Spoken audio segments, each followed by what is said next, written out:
Ευχαριστώ πολύ. Μισό λεπτό.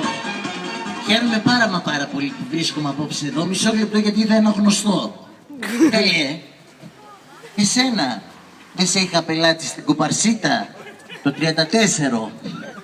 Το θυμάσαι που ερχόσουνα στην κατοχή.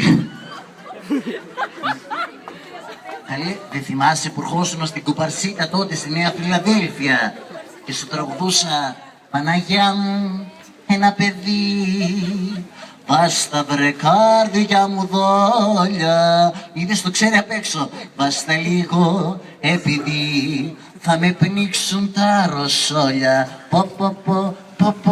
Οπαλάκια του παιδιού μου, οπαλάκια του, το θυμάσαι?